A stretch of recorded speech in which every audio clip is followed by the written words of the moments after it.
Assalamualaikum warahmatullahi wabarakatuh. Jumpa lagi dengan saya di channel Nursingpedia. Kali ini kita akan kembali membahas latihan soal-soal kompetensi teknis perawat untuk persiapan menghadapi seleksi P3K perawat yang akan diadakan di tahun ini. Jadi bagi teman-teman pejuang P3K untuk segera mempersiapkan diri mulai dari sekarang untuk berlatih soal-soal, baik itu CPNS ataupun P3K. Karena selain P3K, tahun ini juga pemerintah membuka seleksi CPNS untuk formasi postgraduate.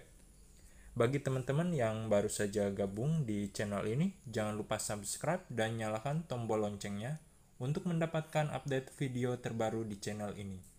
Baiklah, langsung saja kita lanjut ke pembahasan soal. Soal pertama. Tuan D, 32 tahun, penderita TB paru, mengalami batuk produktif dengan sputum tampak berwarna hijau kekuningan.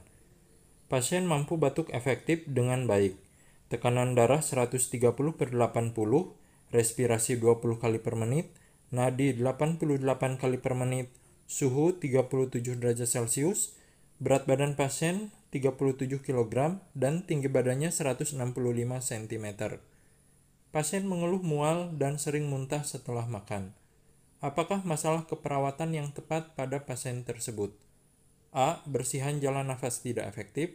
B. Risiko infeksi. C. Defisit nutrisi. D. Pola nafas tidak efektif. E. Hipovolemi. Yuk langsung aja kita bahas untuk soal pertama. Kita lihat dulu data fokusnya, yaitu pasien mengeluh mual dan sering muntah setelah makan. Pasien mampu batuk efektif dengan baik, berat badan pasien 37 kg dan tinggi badan 165. Maka jika dihitung IMT-nya yaitu 13,6. Maka dapat disimpulkan masalah keperawatan pada pasien ini adalah defisit nutrisi. Karena defisit nutrisi merupakan asupan nutrisi tidak cukup untuk memenuhi kebutuhan metabolisme. Defisit nutrisi berhubungan dengan ketidakmampuan mencerna makanan dibuktikan dengan berat badan menurun 10% dari berat badan ideal. Jadi jika dilihat dari IMT-nya, pasien ini memiliki IMT yang kurang dari berat badan idealnya.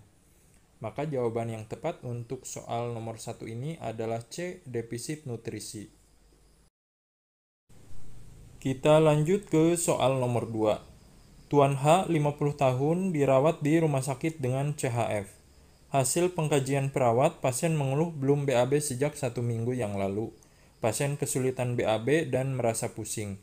Tekanan darah 150/90, nadi 86 kali per menit, respirasi 21 kali per menit, suhu 36,8 derajat Celcius. Tampak edem anasarka. Teraba distensi abdomen dan bising usus 2 kali per menit. Apa intervensi keperawatan yang tepat pada kasus tersebut? A. Memberikan diet tinggi serat. B. Kolaborasi pemberian laksatif sesuai kondisi pasien. C. Meningkatkan asupan cairan oral. D. Melakukan tindakan enema. E. Mengajarkan pasien manuver Valsalva.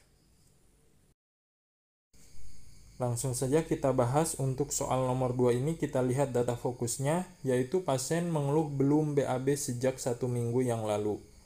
Pasien kesulitan BAB, teraba distensi abdomen, dan bising usus 2 kali per menit. Dapat disimpulkan masalah keperawatan pada pasien ini yaitu konstipasi. Konstipasi merupakan penurunan defekasi normal yang disertai pengeluaran feses sulit dan tidak tuntas, serta feses kering dan banyak. Intervensi yang tepat yaitu manajemen konstipasi dengan tindakan yang tepat sesuai dengan kondisi pasien dengan gangguan kardiovaskuler. Tindakan kolaborasi diperlukan karena beberapa jenis laksatif mempunyai kontraindikasi pada pasien kardiovaskuler, sehingga pemberian laksatif harus sesuai resep dokter dan dimonitoring oleh perawat. Maka jawaban yang tepat untuk soal nomor 2 ini adalah B, kolaborasi pemberian laksatif sesuai kondisi pasien. Selanjutnya soal nomor 3. Nyonya S, 33 tahun, datang ke puskesmas untuk konsultasi KB. Pasien telah memiliki 2 anak yang berusia 4 tahun dan 1 tahun. Pasien masih ingin mempunyai anak tetapi ingin menunda terlebih dahulu. Pasien memiliki riwayat varises. Pasien tidak mengetahui alat kontrasepsi apa yang tepat. Apa jenis kontrasepsi yang tepat diberikan? A. Pil, B. Implan, C. Suntik, D. Tubektomi, E. IUD. Kita lihat data fokus untuk soal nomor 3 ini, yaitu pasien masih ingin mempunyai anak, tetapi ingin menunda terlebih dahulu. Pasien memiliki riwayat varises. Varises adalah pembengkakan dan pelebaran pembuluh darah vena akibat penumpukan darah. Pada dasarnya, penderita varises tidak boleh menggunakan kontrasepsi yang mengandung hormon estrogen, sehingga disarankan untuk menggunakan kontrasepsi IUD. IUD atau intrauterine device, atau bisa juga disebut sebagai KB spiral, merupakan alat kontrasepsi berbahan plastik, memiliki bentuk seperti huruf T, dan dipasang di dalam rahim untuk mencegah bertemunya sperma dan sel telur yang menyebabkan kehamilan. Maka jawaban yang tepat untuk soal nomor 3 adalah E. IUD. Soal selanjutnya, soal nomor 4. Seorang kepala puskesmas memiliki prinsip yang idealis dan disiplin dalam bekerja, yang juga ditanamkannya kepada bawahannya. Kepala puskesmas mendominasi penuh dalam pengambilan keputusan dan selalu memerintahkan seluruh bawahannya untuk melakukan apa yang telah diputuskan. Apa tipe kepemimpinan yang diterapkan oleh kepala puskesmas tersebut? A. Demokratis, B. Otokratis, C. Laissez-faire, D. Partisipatif, E. Birokratis. Pada soal nomor 4 ini merupakan soal mengenai tipe kepemimpinan. Kita lihat data fokusnya pada soal nomor 4 ini, yaitu kepala puskesmas memiliki prinsip yang idealis dan disiplin dalam bekerja, yang juga ditanamkannya kepada bawahannya, mendominasi penuh dalam pengambilan keputusan. Maka dapat disimpulkan tipe kepemimpinan ini yaitu autokratis. Kepemimpinan autokratis sangat fokus pada pengendalian situasi dan anggota tim. Dalam tipe kepemimpinan ini terdapat pembagian yang jelas antara peran pemimpin dan anggota tim. Manfaat dari kepemimpinan autokratis adalah anggota tim tidak merasakan tekanan untuk terlibat dalam pengambilan keputusan, karena mereka tahu pemimpin mereka akan menangani berbagai hal. Jawaban yang tepat untuk soal nomor 4 adalah B, autokratis. Kita lanjut ke soal nomor 5. Tuan D, 55 tahun, dirawat dengan stroke hemorrhagic onset hari ketiga dan kesadaran apatis. Anggota gerak bagian kanan lemah dengan kekuatan otot 2. Pasien mengalami demam, sesak nafas dengan respirasi 30 kali per menit, batuk berdahak dan sulit dikeluarkan. Pasien mendapatkan terapi mannitol, IV line, dan nebulizer 2 kali sehari. Apa masalah keperawatan yang tepat? A. Gangguan mobilitas fisik, B. Perfusi cerebral tidak efektif, C. Pola nafas tidak efektif, D. Hipertermi, E. Bersihan jalan nafas tidak efektif. Baiklah, langsung saja kita bahas untuk soal nomor 5 ini.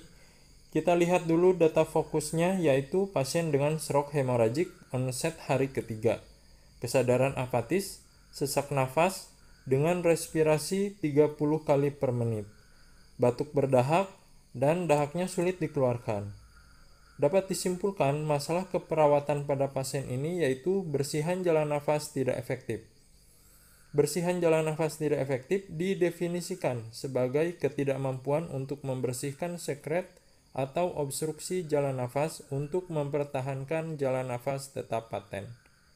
Maka jawaban yang tepat untuk soal nomor 5 adalah E, bersihan jalan nafas tidak efektif. Kita lanjut ke soal nomor 6. Tuan S, 42 tahun, dirawat di rumah sakit jiwa sejak 3 hari yang lalu, dikarenakan marah-marah dan keluyuran kemana-mana. Hasil pengkajian, pasien tampak bicara sendiri, mondar-mandir, tertawa sendiri, dan ketika ditanya, pasien mengatakan dirinya melihat sosok orang tua di dekatnya. Apa masalah keperawatan yang tepat? A. Risiko perilaku kekerasan, B. Isolasi sosial, C. Waham, D. Halusinasi, E. Perilaku kekerasan. Kita bahas untuk soal nomor 6 ini. Kita lihat data fokusnya yaitu pasien terlihat bicara sendiri, mondar-mandir, tertawa sendiri, dan pasien mengatakan melihat sosok orang tua yang berada di dekatnya. Dapat disimpulkan masalah keperawatan pada pasien ini yaitu halusinasi. Halusinasi merupakan gangguan atau perubahan persepsi di mana pasien mempersepsikan sesuatu yang sebenarnya tidak terjadi. Maka jawaban yang tepat untuk soal nomor 6 adalah D. Halusinasi. Demikianlah pembahasan latihan soal kita pada kesempatan kali ini. Semoga bermanfaat bagi teman-teman pejuang P3K tahun ini. Jangan lupa like, share, dan subscribe channel ini. Jangan lupa pula nyalakan tombol loncengnya untuk mendapatkan notifikasi update video dari channel ini. Terima kasih atas perhatiannya. Assalamualaikum warahmatullahi wabarakatuh.